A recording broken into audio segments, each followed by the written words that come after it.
Hello అండి. ఈరోజైతే పిల్లల స్నాక్స్ బాక్స్‌లోకి మంచిగా హెల్తీగా ఉండే 2 రకాల ఐటెమ్స్‌తో మీ ముందరికొచ్చేసానండి. ఫస్ట్ అయితే ఆలు క్రిస్పీ ఫ్రైస్ అండి. నెక్స్ట్ సెకండ్‌దయితే స్వీట్ కార్న్ క్రిస్పీ రింగ్స్ అండి. ఈ 2 కనుక చేసి పెడితే పిల్లలు ఖాళీ చేసి తీసుకొస్తారు బాక్సు. ఇప్పుడు స్కూల్స్‌లో కూడా మనకి స్నాక్స్ కూడా బిస్కెట్స్ అని, బేకరీ ఐటెమ్స్ కానీ పెట్టొద్దని చెప్తున్నారు కదండీ! మన పిల్లల ఆరోగ్యం గురించి వాళ్ళే అంత ఆలోచించినప్పుడు మనం ఇంకెంత ఆలోచించాలి కాబట్టి మనం కూడా చక్కగా హెల్తీ రెసిపీస్‌నైతే ట్రై చేయొచ్చు. ఫస్ట్ అయితే బంగాళదుంప ఇలాగా పైన తొక్క తీసేసి దాన్ని రింగ్స్ లాగా మనం స్లైసెస్‌లా గానీ, ఫ్లాట్‌గా గానీ కట్ చేసుకోండి మీకు నచ్చిన విధంగా. నేనైతే ఇలా 2 విధాలుగా కట్ చేసుకున్నాను. దీన్ని పక్క తీసుకొని ఇప్పుడు ఇందులోకి ఒక బౌల్‌లోకి శనగపిండి, వరిపిండి, అదేవిధంగా సాల్ట్, కొంచెం వంట సోడా, పసుపు వేసుకొని బాగా మిక్స్ చేసుకుంటున్నానండి. ఇలా బాగా మిక్స్ చేసేసుకొని ఇప్పుడు దీంట్లోకి మనం కొంచెం కొంచెంగా వాటర్ వేసుకొని మనము అరటికాయ బజ్జీ ఎలా వేస్తామండి కన్సిస్టెన్సీ కొంచెం గట్టిగా కాకుండా, పలుచగా కాకుండా మీడియంగా చేస్తాం కదా! ఆ విధంగా కలుపుకోవాలి. మరీ పలుచగా కలిపితే మనకి బంగాళదుంప నుంచి పిండి అయితే జారిపోతుంది. కొంచెం గట్టిగా కంటే మనకేమవుతుందంటే బాగా ఎక్కువ దలసరగా అనేది వస్తుంది. ఈ విధంగా సరిపోతుంది. చూసారు కదా!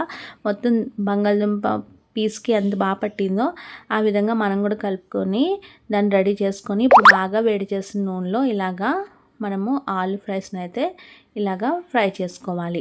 ఈ పిల్లలు పట్టుకొని తినడానికి కూడా బాగుంటుందండి. పిల్లలకి స్నాక్స్ బాక్స్‌లోకి కొంచెం ఇలా పొడవుగా ఉంటే ఏ టమాటా కెచప్ అయినా పక్కన పెట్టినా, లేకపోతే మామూలుగా తినేసినా కూడా బాగుంటుంది. అందువల్ల నేను ఈ విధంగా కొన్ని కట్ చేశాను. కొన్ని అయితే ఫ్లాట్‌గా కట్ చేశాను. మీడియం ఫ్లేమ్ మీద మనము ఫ్రై చేసుకోవాలి. ఇలా ఫ్రై చేసుకుంటే లోపల ఉన్న ఆలు కూడా బాగా వేగుతుంది. పచ్చి పచ్చిగా ఉండకుండా. అంతేనండి. ఆలు క్రిస్పీ ఫ్రైస్ అయితే రెడీ అయిపోయింది. Next sweet corn crispy rings. ఇది అయితే చాలా బాగుంటుందండి. ఎప్పుడైనా స్వీట్ కార్న్ మిగిలిపోతే కనుక వాటి గింజలు పక్క తీసుకొని ఒకవేళ నైట్ మిగిలిపోతే స్టోర్ చేసుకొని ఫ్రిడ్జ్లో మార్నింగే స్నాక్స్లా పెట్టచ్చు. లేకపోతే అప్పటికప్పుడు ఉడకబెట్టుకొని చేసుకోవచ్చు.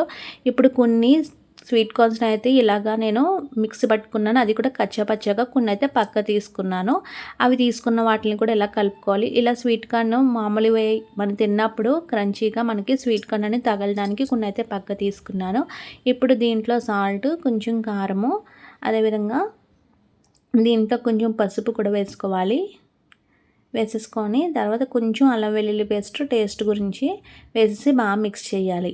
ఒకవేళ మీరు పచ్చి స్వీట్ కార్న్‌తో కూడా చేసుకోవచ్చండి. పచ్చి స్వీట్ కార్న్‌తో చేసుకున్నప్పుడైతే మనము ఉడకబెట్టకుండా ఉన్నది కొంచెం వాటర్ అయితే వేసుకోవాలి. మామూలుగా నేను ఉడకబెట్టిన స్వీట్ కార్నే చేశానండి. అందువల్ల వాటర్ వేయలేదు. ఎందుకంటే అందులో మాయిశ్చర్ ఉంటుంది కాబట్టి. అసలు వాటర్ వేయకూడదండి ఇందులోని. వాటర్ అస్సల అవసరం ఉండదండి వాటర్ అనేది. తర్వాత ఇది బాగా మిక్స్ చేసిన తర్వాత దీంట్లో కొంచెం శనగపిండి, కొంచెం వరిపిండి కూడా వేసేసుకొని దీన్నైతే బాగా మిక్స్ చేయాలి. బాగా మిక్స్ చేస్తే ఇప్పుడు ఆల్రెడీ మనకి ఒకవేళ కొంచెం తడి ఎక్కువయ్యి కనుక పేస్ట్లా ఉంటే ఈ శనగపిండి, వరిపిండి వేయడం వల్ల కొంచెం గట్టిపడుతుంది. మనకి వడలు ఎలా చేసుకుంటామండి శనగపప్పు వడలు, ఆ విధంగా కన్సిస్టెన్సీ అనేది గట్టిగా అయితే రావాలి. ఆ విధంగా ఇలా మిక్స్ చేసుకున్నాక ఇప్పుడు దీంట్లో లైట్గా కొంచెం ఆయిల్ వేసుకొని బాగా మిక్స్ చేసేసి ఇంకా దీన్ని ఎక్కువసేపు నానబెట్టడం కానీ అలాంటిది ఏమీ అవసరం లేదండి. పక్కన మనము ఆయిల్ హీట్ చేసుకొని రెడీగా ఉంచుకోవడమే. ఈ ముద్దనైతే మనము రింగ్స్ లాగా మనము షేప్ తీసుకోవాలండి. ఎలాగంటే కొంచెం ఫస్ట్ వరిపిండి వేస్తున్నాను. వేసేసి కొంచెం ముద్దను తీసుకొని ఇప్పుడు దీన్ని ఇలాగా మనం పాల తాలికలు చేస్తాం కదండి పొడవుగా, ఆ విధంగా ఇలా అద్దుకుంటూ పిండి చూసుకుంటూ ఈ లాస్ట్లోని ఇది అటాచ్ చేసేయాలండి. ఇటు ఎడ్జ్ అటు ఎడ్జ్ అటాచ్ చేసేస్తే ఇలా రింగ్లా వస్తుంది. కొంచెం ఇది మనము విడిపోతూ ఉంటుందండి. ఎందుకంటే స్వీట్ కార్న్ ఉంటుంది కదా మధ్యలోని ఇలాగా ముక్కలుగా అయిపోతుంది. చూసుకుంటే పిండి జల్లించుకొని చూసారా ఇలా ఎక్కడైనా విడిపోతే ఇలాగ అద్దుకొని రింగ్లా చేసేసుకోండి. మనము మళ్ళీ వెంటనే ఇలా చేసుకొని వేసేసుకుంటే కనుక ఆయిల్లో మనకి విరగకుండా రింగ్స్ కరెక్ట్ షేప్లో వస్తాయి. ఇలాగా నేను అన్నీ చేసేసుకున్నాను. మీకు తడిగా ఉంటే కనుక కొంచెం వరిపిండి వేసుకొని చేసుకోండి. ఇలాగా చేసేసుకొని ఇప్పుడు బాగా వేడి చేసిన నూనెలో ఇలాగ మనం వేసుకోవాలి. మనకి స్వీట్ కార్న్ క్రిస్పీ రింగ్స్ అయితే రెడీ అయిపోతాయి. దీన్ని ఖచ్చితంగా మీడియం ఫ్లేమ్ మీదే కాల్చుకోవాలండి. లేకపోతే ముందరే మనకి కలర్ అనేది వస్తుంది, లోపల మనకి పచ్చిగా ఉంటుంది కాబట్టి మీడియం ఫ్లేమ్ మీద అయితే ఫ్రై చేసుకోవాలి. చూసారు కదా వేగుతున్నప్పుడు ఎంత మంచి కలర్ గోల్డెన్ కలర్ వస్తుందో. ఒకటైతే నేను విడిపోయిందండి ఆయిల్లో, తర్వాత మిగతా అయితే బాగా వచ్చినాయి. కాబట్టి మనము రింగ్స్ చేసుకున్నప్పుడే చూసుకుంటే అటాచ్ చేసుకొని చేసుకోవాలి. అప్పుడు ఇలా విడవకుండా వస్తుంది. అంతేనండి, చక్కగా స్వీట్ కార్న్ క్రిస్పీ రింగ్స్ అయితే రెడీ అయిపోయినాయి. తింటున్నప్పుడు ఏ టేస్ట్ వస్తుందంటే చికెను పకోడీ తింటే ఎలా ఉంటుంది టేస్ట్, సేమ్ ఆ టేస్టే వస్తుందండి. అంత టేస్టీగా ఎంతో బాగుంటుంది.